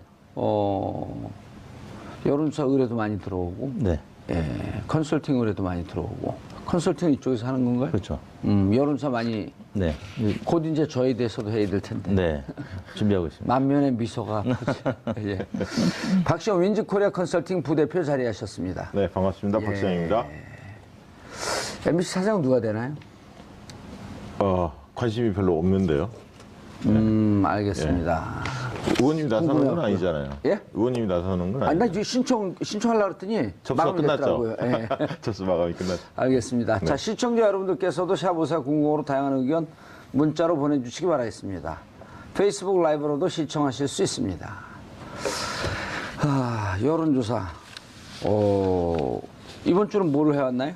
네, 청탁금지법, 이른바 김영란법 관련한 개정. 여론조사를 했는데요. 지난 27일 날 권익위에서 전원 회의에서 부결됐었죠. 개정안이 부결이 됐습니다. 그래서 그래요? 네, 그 농축수산물에 한정해서 그 선물이 지금 5만 원인데 네. 농축수산물에 한해서 10만 원으로 상향하자 이런 개정안이 지난 27일 날 권익위 전원 회의에 부서졌는데 그게 아무튼 과반수 7표에 못 미쳐서 부결이 됐습니다. 그래서 이낙연 총리가 또 어제 내년 설 이전에 개정이 돼서 지금 어려움에 처한 농축수산물 업계에 좀 도움이 됐으면 좋겠다라는 얘기를 했고 오늘 조금 전에 권익위에서 그렇다면 그 5만 원을 10만 원으로 올리는 것 대신에 그 경조사비를 10만 원에서 5만 원으로 내리는 것까지 포함한 개정안을 12월 11일쯤에 다시 부의하겠다. 그래서 거기서 통과가 되면 내년 설 전에는 아마 가능하지 않겠느냐 이런 보도가 나오기 시작했습니다. 그래서 어제 저희가 TBS 의뢰로 긴급 여론조사를 했는데요. 이른바 빅딜이네, 내부적으로. 그렇습니다. 보기는 두 가지였습니다. 기존 3, 50 규정을 예외 없이 엄격하게 적용하자, 기존 안대로 가자라는 보기 하나와 또 농축수산물 한정해서 선물 금액을 상한시키자라는 의견 두 가지로 나눠서 물었는데요. 지금 그래프 나오는 거 보시다시피 3, 50 규정을 기존대로 엄격히 적용하자라는 의견이 47.7%, 또 농축수산물 한정해서 선물 상한액을 인상하자라는 의견이 47.4%, 오차 범위 내에서 거의 팽팽하게 나타났습니다. 저렇게 되면 어떻게 반영해야 되는 거예요, 저거를? 지난 저희가 9월 달에 조사를 했었는데 그때는 물론 이제 보기가 조금 척도가 달랐습니다. 세 가지였었는데 당시에는 3, 50 규정을 유지 강화하자는 의견이 41.4%, 또 농축수산물에 대해서 규정을 완화할 필요가 있다 25.6%, 또 한편으로는 당시에 10, 15 의견이 있었거든요. 식사를 10만 원을 올리고 선물도 5만 원에서 10만 원으로 올리고 또 경조사비를 대신에 5만 원 내리자. 10, 15, 또 뭐 5, 15 이런 개정안들이 있었는데 그러한 의견에 25.3%가 찬성을 하는 것으로 나타났었는데 그때와 비교하면은 3, 50 규정 유지 강화 의견이 41.4%에서 47.7%로 나왔고 또 반면에 농축수산물 그 한정해서 상향시키자라는 의견도 당시 25.6이었는데 이번에는 47.4%로 특히 이제 좀 완화시키자, 농축수산물과 관련해서 완화시키자는 의견이 그때보다는 뭐 대략 20%가량 높게 나타났습니다. 예. 어쨌든 이번에는 조금 더 수정을 해보자. 네. 그러니까 그때 3, 50 규정을 지키자라고 하는 완강한 입장이었다가 농수축산물에 한정한다고 하니까 네. 분위기가 좀 바뀐 거네요. 그렇습니다. 그 세부적으로 보면은 특히 이제 지방에서는 대구 경북이나 부산 경남에서 완화시키자라는 의견이 좀 높게 나타났고요. 가장 이제 관심 가는 대목이 이제 직업별 분표일 텐데요. 농림업 종사자들이 58.9%가 이 농축수산물 선물에 대해서 상향시키는 것에 찬성하는 의견이 58.9%로 매우 높게 나타났습니다. 그보다 높았던 계층은 노동직이었고요. 61.7%. 그다음에 자영업자들도 이 농축산물 유통시키면서 많은 어려움을 겪고 있는 직종 중에 하나죠. 51.7%가 농축산물 한정한 상향에 찬성하는 것으로 나타났고 반면에 사무직은 50.4%가 기존대로 가자는 의견이 50.4% 응답해서 높게 나타났고요. 그 외에 뭐 자영업자들 같은 경우는 아까 상향에 찬성했습니다만 또 기존 안도 또 46.4% 팽팽하게 나타났고 연령대별로는 그 20대, 30대가 기존안 의견이 50% 이상 높게 나타났고요. 반면에 40대, 50대는 또 50% 이상 농축산물 선물에 대해서는 상향시키자라는 의견이 높게 나타나서 좀 계층별로 좀 다른 모양새를 나타냈습니다. 저 아주 이렇게 혼전 양태네요. 네. 지금 이제 9월 말에 비하면 찬성 의견, 그러니까 엄격하게 계속 적용해야 한다는 의견도 조금 올라갔어요. 소폭. 예를 들면 41.4에서 48% 정도로 소폭 올라갔고 중요한 거는 이제 농축산물을 좀 예외를 적용해야 하지 않느냐 이런 여론이 25.6에서 대략 이게 한 47%로 훌쩍 뛰었는데 2배. 예, 찬반 격차가 굉장히 있다가 어쨌든 이게 굉장히 팽팽하게 맞섰는데 이 원인을 저는 한 3가지 정도로 봅니다. 그것도 정치 아닌데 그것도 분석을 해봤어요? 정책 컨설팅도 저희가 하지 않습니까? 그래요? 예. 틀리는 거 아니다. 저는 3가지로 봤는데 제일 중요한 건 이게 메신저가 누구냐라는 거예요. 그러니까 이것을 이슈화시킨 장본인이 있습니다. 이게 바로 이낙연 총리거든요. 예. 근데 이낙연 총리는 지금 현재 그 총리로서 책임 총리로서 역할을 상당히 잘한다. 이게 이제 중론이란 말이죠. 그러니까 국민들에게 신뢰감을 좀 주는 인물이고 영향력이 일단 예. 셉니다. 총리이기 때문에. 근데 이분이 이제 잘 아시겠지만 전라남도 도지사 출신이었고 예. 과거 국회의원 시절에도 농수산이 이쪽을 계속 그 상임위 활동을 오랫동안 하신 분입니다. 그러니까 농민들이나 수산업, 축산업자, 종사자들의 어려움을 잘 알고 있는 분인데 이분이 이제 이슈화를 이게 시킨 겁니다, 사실은. 그래서 이슈화를 시켰기 때문에 메신저에 대한 신뢰감이 있기 때문에 이 문제가 상당히 주요 정책 이슈로 이게 부각을 해서 판단 유보층, 잘 모르겠다라고 생각하는 판단 유보층들이 대거 어떻게 보면 찬성 쪽으로, 수정 찬성 쪽으로 옮겨온 거 아니냐. 이게 이제 첫 번째 이유고요. 두 번째 이유는 잘 아시겠지만 농축산업이 굉장히 지금 어렵죠. 어렵다는 건 대부분 다 알고 있습니다. 그런데 최근에 또 한미 FTA, 재협상 이런 것들이 이제 보도가 되면서 앞으로 가면 갈수록 한미 그 농축산업 자체가 상당히 위축될 거 아니냐. 지금보다 더 어려워질 것이다. 이런 어떤 국민적 공감대가 있는 거 아니냐. 그래서 이런 어려움을 좀 덜어드려야 한다는 국민적인 어떤 흐름들이 있지 않았나. 이게 이제 두 번째 요인으로 볼 수 있을 것 같고요. 마지막 세 번째 요인은 저는 현실성 측면입니다. 그러니까 실제로 명절 때, 이게 소중한 분들에게 선물을 줄 때, 뭐 한우나 굴비나 과일 같은 거 주다 보면 실제로 5만 원이 훌쩍 넘어가는 경우도 있습니다. 예. 그러다 보니까 이게 현실에 좀 맞게 상향 조정을 해야 하지 않느냐. 이런 여론도 제법 있다고 봅니다. 그러다 보니까 지금 이제 그 찬반이 팽팽하게 맞서는 이런 어떤 여론 지형이 좀 바뀐 게 아닌가 그렇게 해석을 합니다. 저걸 보면요, 이택수 대표님, 저걸 보면은 지금 이 조사 결과 나온 걸 보면 국민들이 정책을 하는 정치인들이나 이런 분들부터 현명한 것 같아요. 전체적인 정신이 그 47대 47 팽팽하게 나온다는 게 47대 357은 야, 이거 좀 정치와 사회를 투명하고 깨끗하게 만들려고 했는데 법을 좀 한번 지켜보자. 네. 1년밖에 안 됐는데 1년 조금 넘었는데 뭘 그렇게 촐랑거리냐. 네. 라고 하는 쪽이 그 여전히 유지되고 있고 네. 또 반면에 충분히 그렇게 묶어놓는 것이 의미가 있으니 이제는 네. 특히 어려운 층서부터 조금씩 이렇게 숨통을 좀 튀어놓자. 네. 이 두 개가 아주 잘 조화롭게 나온 것 같아요. 그렇습니다. 아주 마치 짜듯이 네. 국민들 사이 빗길이 이루어진 건가요? 뭐 그런 과정으로 가는 것이 아닌가 싶은데요. 일단 뭐 지난 1년이라는 기간 동안 예. 잘 지켜져 왔죠. 잘 지켜져 왔죠. 그 공직사회 분위기 또 그 언론사를 중심으로 한 또 분위기 많이 바뀌었습니다. 또 여의도의 사무실이 지금 박 부대표님이나 저나 예. 있는데 여의도 이 식당가라든지 아니면 뭐 이제 주류를 판매하는 곳들 분위기가 많이 29,000원짜리 바뀌었습니다. 김영남 정식. 그렇죠. 그 사실 이제 업계가 뭐 그렇기 때문에 자영업 하시는 분들은 굉장히 어려운 것이 사실이고요.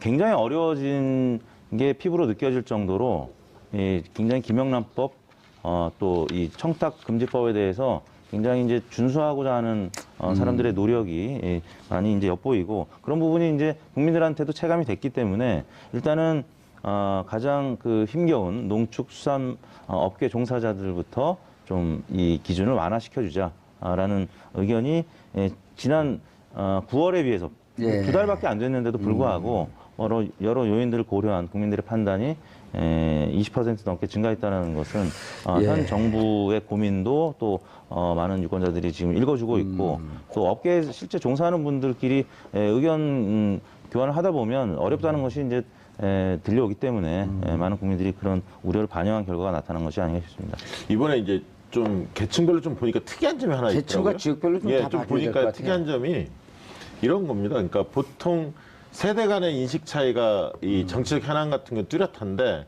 이번 사안은 좀 공교롭게 재밌게 나왔어요. 뭐냐면 20, 30대가 하나로 묶이고 40, 50대가 묶입니다. 그러니까 20, 30대는 엄격하게 적용하자는 의견이 다소 높고요.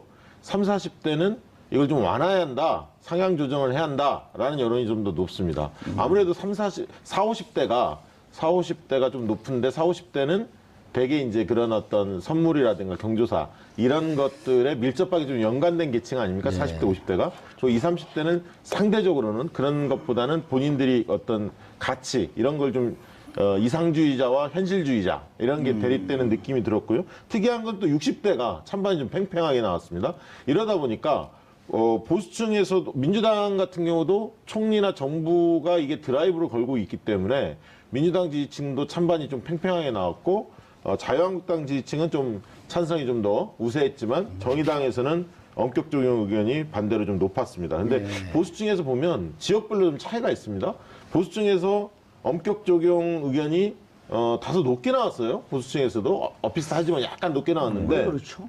왜냐하면 보수층의 다수는 60대 이상인데 60대 이상이 찬반이 엇비슷하게 나오다 보니까 전체적으로 보수층이 찬반이 좀 비슷하게 나왔습니다. 그런데 TK나 PK 등 지방에 계신 보수층들은 이게 찬성 쪽으로 이게 좀 상향 조정하자 이런 쪽으로 아무래도 농민들이 좀 많으니까. 네. 근데 수도권 보수층들은 엄격 적용 의견이 좀 더 많았던 것 같아요. 그러다 보니까 같은 보수층 보수라도. 전체로 보면 좀 엇비슷하게 나오는 그런 어떤 특이한 현상을 좀 볼 수 있었습니다. 그러니까 이게 보수 진보의 문제가 아니라 지역적 문제로 좀 전환되는 양상을 보이는 좀 거죠. 종사자, 지역이라든지 농민들, 직업이라든지 직업, 자영업 이런 거 중요하죠. 그리고 실질적으로 이제 수도권에 사는 20, 30, 40대 같은 경우는 김영란법 때문에 어렵다 하는데 어찌 보면 농수축산물과 직접적인 연관이 없기 때문에 체감도가 뚝 떨어지는 거거든요.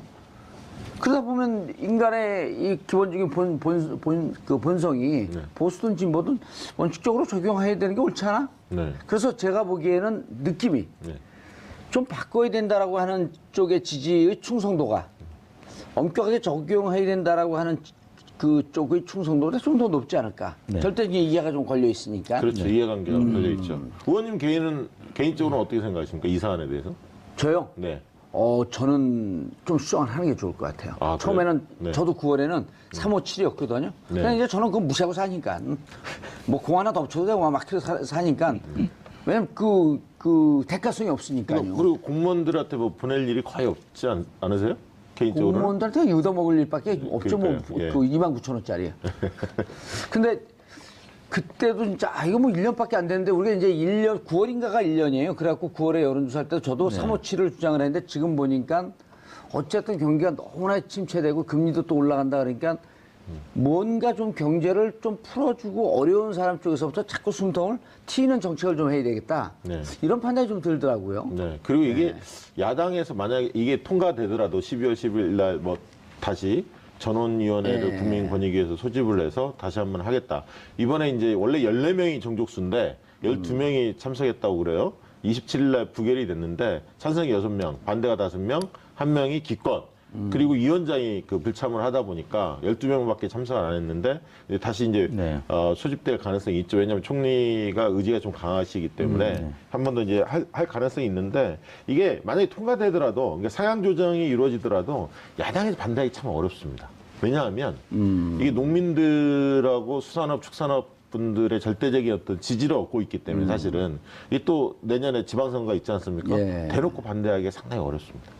아니 그러니까 이거는 정치적 문제가 아닌 것 같아요. 제가 그렇습니다. 보기에는. 예. 정치적 문제가 아니고 오히려 지역적 문제가 더 강하고 또 지역도 대구 경북 지역에서도 상대적으로 좀 높지 않아요? 네. 좀 풀어줘야 된다라고 하는 게.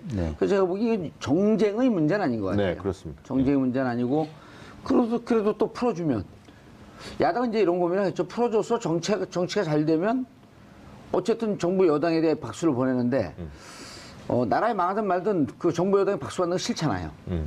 그래도 이번에 그 현명한 것은 뭐냐면 이 선물은 올려고 5만 원, 10만 원 올리고 아까 경조사. 말씀드린 경조사는 낮추는 거 10만 원에서 5만 원. 이 부분이 좀 현실적으로 맞지 않나 그런 생각이 듭니다. 근데 예. 불현듯 질문이 드는 게 네. 그럼 경조사 5만 원 해놓으면 네. 그 누가 공무원이 와서 경조사 얼마 했는지 다 뜯어보나요?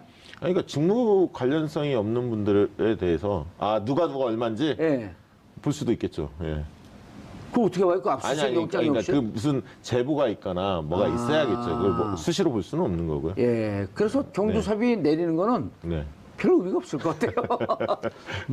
이제 5만 원으로 내리더라도 이제 그 조화를 하는 것에 대해서 합쳐서는 또 10만 원까지 그 허용을 해주는 예. 그런 좀 탄력적인 개정안이었던 것 같고요. 아무튼 이게 직무 연관성이니까 내가 예를 들어 그 박시영 그 집안에 무슨 좀 안 좋은 일이 있어 하면은 5만 원 이런 거 관계 없는 거 아니에요? 100만 원 보내시면 됩니다. 100만 원요? 네. 감사합니다. 1000만 원 보내려고 그랬더니 감사합니다. 9만 원 빼고 예, 저 보내겠네. 공무원이 아니기 때문에. 예. 이게 공무원들 사이에서 그렇죠. 이제 공무원이나 뭐 그러니까 공직자, 언론사, 사립학교, 또 사립 유치원 임직원, 사학재단 이사진 및 배우자 등등. 이건 어떻게 되나요? 또 이제 돌발 질문. 박시영 공무원이에요. 언론사에 예를 들어서. 네네. 그럼 내가 해야 되는데 저는 5만 원밖에 못 하니까. 네. 그럼 우리 또 부인이 5만 원. 애들 이름으로 5만 원. 그 합의 20만 원. 네. 그럼 어떻게 되는 거예요? 안 되는 거죠. 왜요? 그건 안 될 겁니다. 네. 그건 뭐 제가 법률 전문가 아니지만 그건 이제 안 돼요. 왜요? 그렇게 바로 꼬랑지 내리는데 이름이 최경환이세요? 바로 꼬랑지 내리시네.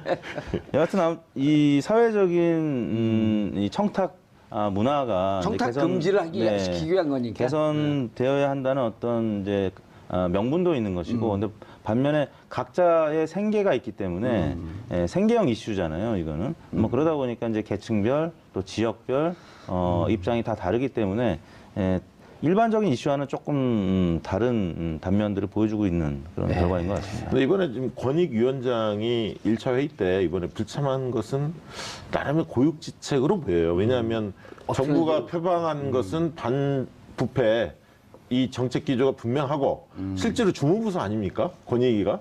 그러다 보니까 권익위원장이 정부에서 이걸 수정 의견에 분위기를 띄운다 하더라도 본인이 이 시행한 지 1년밖에 안 됐는데 본인이 나서서 입장을 표명하기가 참 곤혹스러웠던 것 같아요. 그래서 그럴 수 있겠네요. 예, 그렇지만 이제 뭔가를 좀 결론을 다시 한번 내려야 할 상황이고 찬반이 6대 5였는데 그런 측면에서 12월 달에 명확하게 입장을 내는 게 바람직해 보입니다. 정무적 불참으로 볼 수도 있겠다. 네, 저는 그렇게 좀 읽혀졌습니다. 그것도 이제 국회 일정을 이유로 했기 때문에 뭐 정무적 불참 이후로는 이 권익위 내부에서는 이제 어느 정도 합리성을 좀 부각시킬 수 있겠는데 다만 이제 정부 차원에서 이낙연 총리 입장에서는 모양새가 좋지 않다라는 표현을 썼던 것 같아요. 그래서 그 지난 8월 말 대통령 업무 보고에서 권익위의 청탁금지법의 경제적인 효과에 대해서 분석 평가해서 대국민 보고를 해달라는 지시를 내렸고 그 이후부터 이낙연 총리가 이 개정안에 대해서 특히 이제 설 대목 이전에 개정하는 것에 대해서 이제 드라이브를 걸고 있었는데 그 위원장이 그러니까 권익위 위원장이 이제 국회 일정을 이유로 불참했기 때문에 총리 입장에서는 사실 뭐 유쾌한 상황은 아니었었죠. 뭐 그런 차원이다 보니까 어제 다시 개정에 대해서 구체적인 방향 지시까지 하면서 다시 부의해 줄 것을 요청을 했고 권익위가 오늘 아까 말씀드린 대로 12월 11일 날 다시 전원 회의에 부의하는 것으로 보도가 알겠습니다. 나왔습니다. 자, 이태수 대표님, 이제는 문재인 대통령과 정당 지지율을 한번 좀 들여다보죠. 네, 문재인 대통령 지지율이 뭐 계속 한 3, 4주간 상승세를 보였었는데요. 이번 주는 상승세가 좀 주춤해졌습니다. 71.2%, 그러니까 1.8%포인트 하락한 수치인데요. 70%이긴 합니다만, 지난주의 상승세를 이어가지 못했고, 지난주가 73%까지 올랐었는데요. 71.2%로 소폭 하락했습니다. 월, 화, 수요일별로 보면은 월요일 날은 72.5%, 화요일 날은 70.4%, 수요일 날은 71%였는데요. 월요일 날은 지난주 대비 소폭 이제 0.5%포인트지만 빠진 채로 시작을 했는데, 아시다시피 김관진 전 국방장관 또 임관빈 전 국방부 정책실장이 20일, 25일 연이어서 석방이 됐습니다. 그러자 지난주까지 문재인 대통령을 지지했던 보수층의 입장이 일부는 소폭 이탈하는 것으로 나타났고, 예. 이게 문제 있는 구속 아니야? 이렇게 맡은 거죠. 네. 그리고 심재철 국회 부의장이 문 대통령을 내란죄로 형사 고발을 하겠다 이런 주장을 했었던 화요일 날은 소폭 하락했었는데, 그날 또 용산 서장이 검찰에 출석을 해서 용산 전 서장이죠. 경찰 댓글 수사의 그 정보를 국정원에 흘렸다라는 그런 혐의로 검찰이 출석했는데, 아무튼 1년에 이 보수 인사들의 구속 이후 석방, 그리고 또 용산 전 서장의 검찰 출석 등등이 보수층의 일부 이탈을 불러와서 화요일 날은 70.4%까지 빠졌다가 수요일 날은 어제였죠. 예. 북한의 대륙간 탄도미사일 발사했는데, 보통 이제 이런 상황 같으면은 일간으로 좀 지지율이 좀 빠지거나 주춤하는데, 어제는 다시 70.4에서 71.0%로 소폭 반등을 했습니다. 그래서 의외로 받아들여졌는데요. 문재인 대통령에게 2분 만에 보고를 했고, 또 그 전날에 하루 전날 이런 정황을 포착을 해서 대통령한테 보고가 이루어졌다는 점, 또 2시간 만에 NSC 회의가 이루어졌다는 점에서 문재인 대통령, 우리 문재인 정부의 대응에 대해서 긍정평가하는 유권자들의 의견이 반영이 된 것 같습니다. 그래서 수요일 날은 북한 미사일 발사에도 불구하고 좀 반등을 해서 그 월요일 날 좀 낮게 출발한 지지율이 화요일 날 좀 떨어졌다 수요일 날 반등을 해서 여하튼 주중 집계는 71.2%로 마감이 됐습니다. 알겠습니다. 또 당 지지율도 대통령 지지율에 대해서 좀 한번 분석해 주시죠. 대통령 지도에 관련해서 지금 어쨌든 70% 내외에서 계속 움직이는데요. 고공행진을 하고 있지 않습니까? 그렇죠. 제 관심사가 그거 아닙니까? 이게 언제까지 유지될 거냐. 이게 아마 가장 많이 관심사예요? 국민들이 묻죠. 여론조사 전문가들한테 이게 왜냐하면 지금 6개월이 넘어가지 않았습니까? 예. 이런 지지도가 이게 과연 지방선거까지 유지될 건지 앞으로 5년 쭉 가는 거 아니에요, 이렇게? 그럴 가능성도 없지 않습니다만 아니, 그래도 왜냐하면 대통령이나 정부 여당이 잘하는 것도 잘한 거지만 야당이 너무 지리멸렬하니까 그렇죠. 그 두 개가 지금 섞인 거예요. 예. 그리고 저는 좀 하나 이야기하고 싶은 게 온라인 쪽을 이렇게 보면요. 특징적인 게 뭐냐면 문재인 지지자들이 굉장히 적극적으로 어떻든 글을 쓰고 뭐 언론 기사를 퍼나르고 대응을 합니다. 왜 그러냐 봤더니 과거 이제 노무현 대통령 시절에도 이 비슷한 현상이 있었는데 그 당시에는 지켜주지 못했다 우리가 이제 이런 어떤 자각들이 형성이 되면서 상당히 이게 견고하게 이런 어떤 홍보전에 적극적으로 뛰어들고 있습니다. 사실은 그러다 보니까 그 언론에 보통 지면 매체에서 못 봤던 이야기들이 요즘엔 많이 안 보지 않습니까, 신문을. 그런데 이제 온라인 쪽을 많이 그 젊은층들은 보고 있는데 그렇죠. 그런 측면에서 상당히 대통령의 어떤 행보들, 그 스킨십이라든가 어떤 탈권위 이런 여러 가지 에피소드나 행보들이 속속들이 알려지면서 그런 것들이 많이 퍼나르고 홍보를 하고 있기 때문에 그래서 그런 점도 상당 기간 문재인 대통령의 지지도가 고공행진을 할 가능성이 높다라고 보여지는 대목 중에 하나고 아까 의원님 말씀하셨듯이 그 자유한국당을 필두로 해서 이 야당이 지리멸렬하고 특히 이제 막말 논란 이런 것들이 이제 워낙 많다 보니까 그쪽에 시선을 두기가 참 국민들이 부담스러운 측면도 있는 것 같습니다. 다만 이제 앞으로의 변수 중에 하나는 저는 예산 문제는 조금 진통을 겪을 것 같아요. 지금 분위기 자체가 여당 내에서도 정부 안에 대해서 약간 고개를 갸우뚱하는 왜요? 것도 좀 있더라고요. 그러니까 뭐 유연성들이 좀 별로 없는 것 같아요. 이렇게 좀 협상하다 보면 주고받고 막 이런 것도 좀 있어야 하는데 FM대로 딱 짜왔다 이런 얘기들이 좀 많습니다. 그러다 보니까 운신의 폭이 좀 여당이 별로 없고 지금 야당에서 최저임금 보전하는 문제, 아동수당 문제, 공무원 증액 이런 몇 가지 현안들에 대해서 굉장히 첨예하게 부딪히고 있는데 특히 이제 국민의당이 어쨌든 키맨이 국민의당 아닙니까? 지금 현실적으로 보면 국회 내에서. 근데 국민의당이 최근에 이제 민주당하고 특히 김동철 원내대표나 안철수 대표가 굉장히 각을 세우고 있기 때문에 이 문제를 정치적으로 어떻게 잘 풀어내느냐 이 문제가 또 그 대통령 지지도에 영향을 미칠 수 있는 요인 아닐까 그렇게 생각이 듭니다. 예.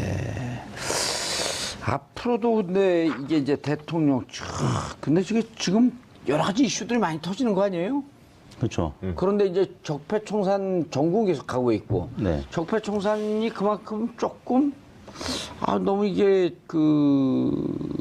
필요증이 있는 거 아니냐 하면 또 새로운 사건이 터지고 네. 그렇죠. 스탠포드 대학 200만 불은 아주 압권이에요. 네. 예. 그래서 지금 이제 문재인 정부 출범한 지가 사실 굉장히 오래된 것 같은데 아직 예, 1년도 안 됐고요. 그렇죠. 예. 5월 10일서부터 근무했으니까요. 네. 그래서 지금 한참 이제 개혁을 해야 될 시기고 국민들도 개혁 이제 초반기에 있기 때문에 문재인 정부의 이 개혁 드라이브가 꺾이는 것에 대해서는 우려를 하는 것이죠. 그래서 특히 이제 문재인 대통령을 찍었던 계층 어제 일자로 보면 94.6%. 거의 대부분이 지금 문재인 대통령 찍었던 사람들은 문재인 대통령의 국정 수행을 긍정 평가하고 있고요. 심지어는 이제 다른 후보를 찍었던 유권자들의 절반 이상이 지금 문재인 대통령이 잘한다고 이제 평가를 하고 있는 것이기 때문에 문재인 대통령 지지율이 계속 70% 이상 지지율을 나타내고 있고 과거 이제 박근혜 전 대통령의 40~50%대 지지율을 갖고 콘크리트 지지율이라고 했는데 실제 문재인 대통령 지지율이 그거에 비하면 훨씬 더 견고한 지금 지지층을 구성을 하고 있습니다. 그래서 뭐 당분간은 문재인 대통령의 지지율이 민주당 지지율을 계속 견인할 가능성이 있고요. 물론 이제 지방선거가 많이 남아 있습니다. 지방선거가 다가오면 이런 모양새는 조금 바뀔 수도 있는데 현재까지는 문재인 대통령 지지율이 매우 고공행진을 하면서 민주당 지지율도 계속 고공행진할 수밖에 없는 그런 네. 상황이 이어지고 이 있는 것 정도면 같습니다. 좀 타이트하게 파운데이션이 갖춰졌다 이렇게 볼 수 네, 있나요? 그렇죠. 예. 예. 그리고 이번 주에 조금 재밌는 그 사건 중에 하나가 조국 수석이 이제 언론에 모처럼 등장을 했습니다. 그동안 이제 잘 안 나타났는데 어쨌든 저 낙태죄 예. 폐지 관련해서 임신 중절로 표현하세요. 예, 임시 중절. 예, 맞습니다. 근데 아무튼 그 문제에 대해서 청와대 청원이 이루어지다 보니까 본인이 직접 나섰는데 어쨌든 천주교 교황에 대한 발언에 대한 해석 문제로 천주교가 좀 반발하지 않았습니까? 그러면서 이제 사과하면서 일단락이 좀 됐는데 어쨌든 이 청와대 청원에 대해서 이게 직접 민주주의 요소가 있는데 이게 빈번해지는 게 좋은 거냐? 뭐 이런 논란도 또 있었습니다. 근데 저는 어쨌든 대의민주주의를 보완하는 직접 민주주의 요소가 당분간은 좀 강화될 필요가 있다. 그만큼 우리 사회가 소통이 안 됐다는 것을 반증하는 거거든요. 그래서 청와대가 청원 제도를 이렇게 둔 것 자체가 신선했고 이건 상당히 좀 밀고 나갔으면 좋겠다는 생각이 듭니다. 저는 그 생각이 좀 틀린데요. 물론 네. 그 진행자이기 때문에 생각을 밝힐 수는 없지만 저게 이제 미국 그 백악관 홈페이지를 그대로 벤치마킹한 거 아니에요? 네. 지난번에 우리가 사드 배치할 때 네. 그 20만 청원하게 되면 답변한다 그래갖고 근데 저는 저 직접 민주주의라고 안 보거든요. 왜냐하면 정말 우리 시민들한테 가고 자 뭐 이렇게 어려운 점 있으니까 한번 청원 한번 해보십시오. 그럼 어디다 갔다 하죠? 시의원한테 가도 도의원한테 가도 구의원한테 가도 국회의원한테 가도 연락할 데가 없는 거예요. 그렇다고 뭐 112에 신고합니까? 아니잖아요. 네. 그래서 청와대에다가 저걸 만들어 놓으면 청와대가 하고 결국 청와대가 받아들이긴 하지만 결국 입법을 하려면 어디로 갑니까? 다시 국회로 가야 되는 거예요. 그래서 저는 대의민주주의를 보완하는 참여민주주의다. 직접 민주주의보다. 네. 그런 게 더 의미가 있지 않을까? 연구를 하셨군요. 네. 연구 없다. 연구했습니다. 네, 맞는 말씀인 것 같고요. 어쨌든 그동안에 그 목소리를 내지 못했던 네. 사람들이 그 목소리를 내는 거는 아무래도 대통령의 청와대는 결국 공은 대부분 국회로 넘기는 경우가 많지만 법 네. 개정 사항에 대해서는 어쨌든 새 정부가 어떤 답변을 생각을 해줘야죠. 하는지를 이 예를 들면 자기 입장을 명확하게 개진하게끔 만드는 긍정적인 요소가 있기 때문에 이 청원제도는 장려할 필요는 있다고 봅니다. 그러니까 저 이름도 멋있잖아요. 촛불에서 키보드로. 예. 논이 만들었습니까? 네, 지금 만들었어요. 그러니까 촛불을 들던 손에서 이제 키보드 하니까 여러 가지로 의미가 있고 네. 야당이 저런 거 갖고 반대를 못해요. 이 부분은 반대했다가 예, 뭐 뭐 정치 쇼다. 정치 쇼 누구 프로그램 이름인데? 정치죠? 말씀하신 대로 입법부나 아니면은 행정부 예. 혹은 언론에서 주목하지 못했던 사안에 대해서 그럼요. 청와대가 이제 의제 설정 기능을 가져가고 입법부에 입법을 청원하고 하거나 또, 예. 개정하거나 이렇게 압력을 넣을 수 있다라는 점에서는 굉장히 좋은 제도로 정착되어 가는 것이 아닌가 싶습니다. 근데 청와대가 원래 3D 업종이거든요. 네. 피하고 싶은 3D 업종인데 요즘 이제 하나 더 늘었고 4D 업종이 됐대요. 네. 저 일이 무척 많아졌다 그러더라고요. 일이 많아서? 일이 많아졌다. 그래도 뭐 들어가려는 사람들 원서가 쌓여있다는데요? 청와대요? 또 그 이번에 정무수석 된 한병도 정무수석도 예. 같은 전주 아니에요? 예, 그렇습니다. 거기 원광대, 일이, 익산, 예. 옆 동네죠. 저 전라고등학교. 유명한 학교죠. 유명한 학교. 이름 없는 학교는 없어요. 다 있어요. 자, 정당 지지율도 한번 좀 들여다보죠. 네, 민주당 지지율이 0.5%포인트 빠진 51.3%. 그러니까 문재인 역대 대통령이랑 사상 최고예요. 좀 맥을 같이 하고 있는데요. 소폭 빠지긴 했습니다만 50%를 계속 유지하고 있고요. 자유한국당 지지율이 2.2%포인트 올랐습니다. 18.6%였고요. 그다음에 바른정당 5.1%, 정의당 4.7%, 국민의당 4.7%로 동률이었습니다. 정의당 같은 경우는 김종대 의원 논란 여파가 계속 이어지면서 많이 지난 빠졌네요. 주중까지는 일간으로 뭐 6, 7%까지 기록을 했다가 지금 주 후반, 그다음 이번 주 초 중반까지 계속 약세를 보이고 있고요. 네. 한국당은 아까 말씀드린 대로 보수 인사들의 잇따른 석방 소식 때문에 지금 좀 올라왔네요. 소폭 상승하는 모습을 보였고 그러다 보니까 바른정당 같은 경우가 자유한국당이 오르면서 바른정당 소폭 하락하는. 그러니까 이 보수 정당끼리는 또 제로섬 게임을 하고 있기 때문에 자유한국당이 오르면 바른정당이 소폭 빠지는 모습을 덜어 나타내는데 이번 주가 이제 그런 경향성을 보였습니다. 이게 지금 정당 지지도를 보면서 그 민주당 지지도가 이제 고공행진을 하지 않습니까? 예. 그 높은 대통령 지지도가 견인한다. 우리 흔히들 그렇게 이야기하는데 그 부분은 분명히 맞습니다. 예. 대통령 지지가 높기 때문에 여당 지지도가 높은 건데 하나 더 들어가서 보면 주목해야 할 부분이 한 가지가 있습니다. 네. 뭐냐면 민주당에 돈을 내는 권리당원, 진성당원. 네. 이게 거의 200만 명에 가깝게 지금 육박하고 있거든요. 과거 20몇만 정도 됐다가 그렇죠. 이게 지금 150만 명을 넘어서고 있거든요. 계속 들어오나요, 계속 지금도? 들어오죠. 물론 이제 그 지방선거의 권리 행사 기준은 9월 말로 끊었습니다만 어쨌든 집권 여당이 일을 잘하고 대통령 인기가 좋다 보니까 계속 들어오는 추세입니다. 만약에 이게 200만 명 정도의 권리당원, 진성당원이 확보가 된다면 정당 지지가 쉽게 빠질 수가 없습니다. 빠진다 하더라도 40% 이하로 빠질 가능성이 별로 없죠. 그 정도로 당원의 기반이 탄탄해졌다는 얘기거든요. 그분들이 주변에 이야기를 할 거 아닙니까? 충성도가 높기 때문에. 때문에 이 당원 확충 운동을 그런 측면에서 추미애 당대표가 들어선 이후에 저는 가장 잘한 일 중에 하나가 권리당원, 진성당원을 대대적으로 100만 진성당원을 확보하는 운동을 했는데 그런 측면에서 100만 명을 넘어서고 있고 근데 이런 측면은 굉장히 고무적이다. 저는 좀 그렇게 보고 있습니다. 당의 그러니까 기초, 체력이 안정화돼 가고 있다는 그럼요. 얘기네요. 예. 자유한국당은 얼마쯤 되나요? 모르겠습니다. 정확히. 소식이 요즘에 안 나오니까. 왜냐하면 그게 좀 긍정적일 때 언론에 나오는데 당원이 빠지면 잘 공개를 하지 않지 않습니까? 정확히는 모르겠습니다. 자유한국당은 계속 지금 막말 전쟁을 하고 있어갖고 국민들이 조금 지지를 하면서도 이렇게 대놓고 지지하기가 좀 창피한 그렇죠. 이런 현상들이 많이 보이고 어디 가서 보수 지지자라고 하는 얘기를 하기가 좀 하기가 힘들고. 명구스러워서 이제 샤이 보수라는 얘기가 미국에 이어서 이제 한국에도 제가 계속 강남에 사는데 나타나고 자유한국당 지지율 한 60, 70% 나오는데 주위에 보면 보수 지지자가 하나도 없어요. 네.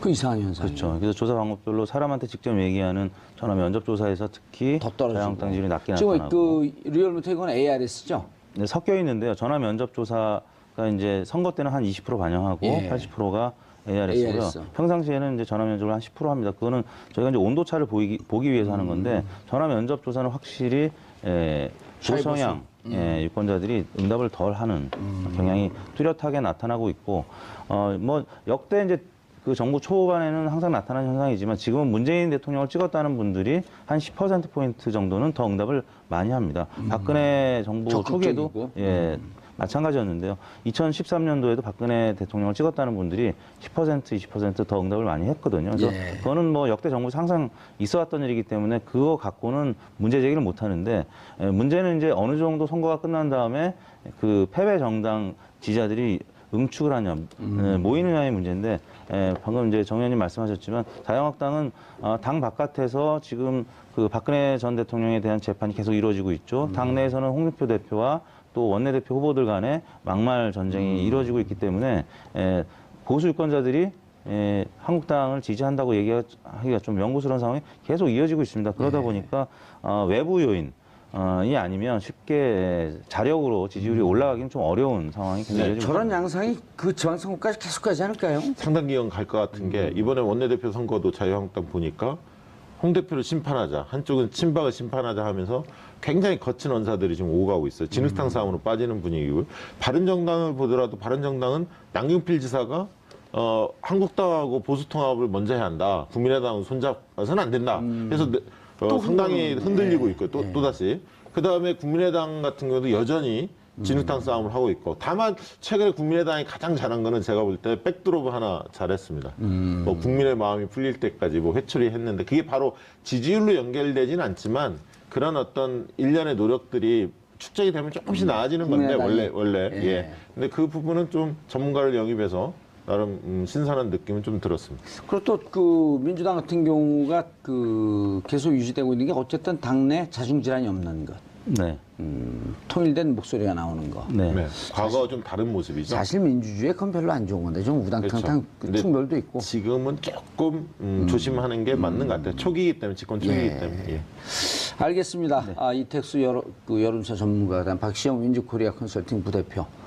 이번 주 여론 동향 살펴봤습니다.